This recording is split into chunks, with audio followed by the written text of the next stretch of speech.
Just this morning, the House Freedom Caucus members were outside ranting and raving once again. They held a press conference where the most right wing of the right wing were promising to vote down any rule, any funding bill that is not exactly what they want, in the way they want it, how they want it, and when they want it.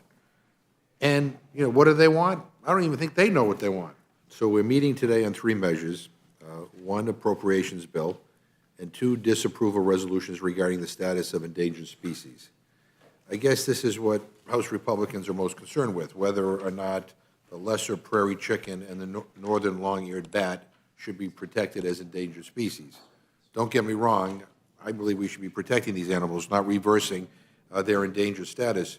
But we are 2 months away from the end of the fiscal year and a possible government shutdown, and we are talking about the lesser prairie chicken and the northern long-eared bat. I mean, really? Not only is there a problem of priorities here, Mr. Chairman, but I also have to say we had a deal.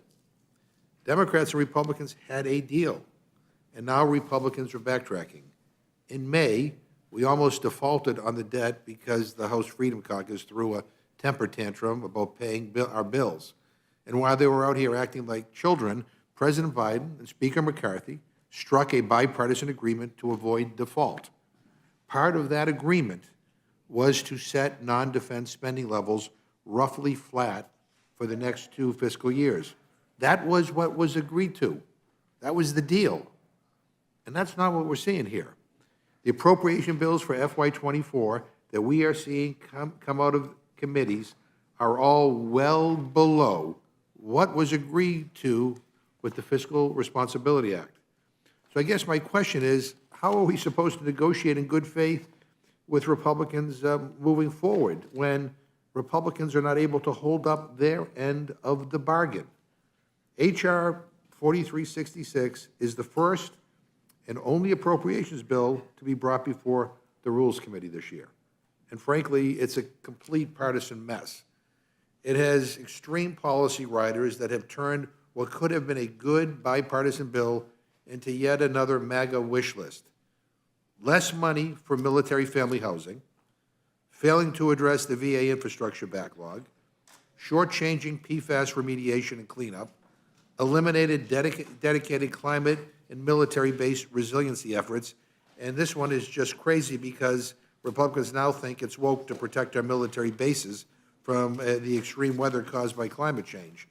And of course, more MAGA culture wars, more attempts to ban abortion nationwide, deny care for LGBTQ plus veterans, and gut programs that try to increase diversity, equity, and inclusion in the military.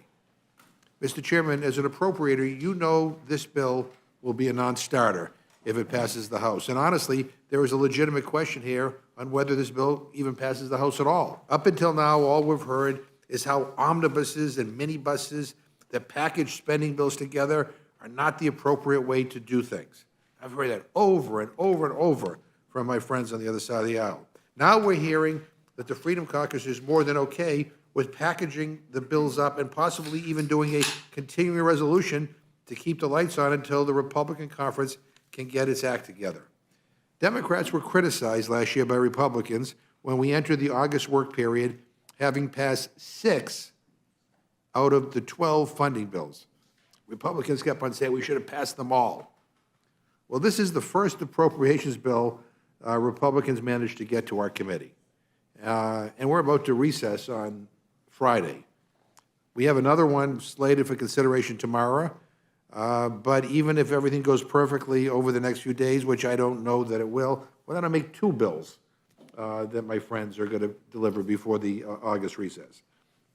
If we did a horrible job passing half of the appropriations bills by this point last year, as my friends pointed out over and over, what should we think about of only passing 1 or maybe even 2? At this rate, we're on track for a government shutdown. And you know what one of our Republican colleagues said this morning, and I quote, "We don't fear a government shutdown. Most of what we do up here is bad anyway." That was Congressman Bob Good who said that. I can't believe I have to say this, but we should, in fact, fear a government shutdown. A government shutdown is a very bad thing that hurts our constituents.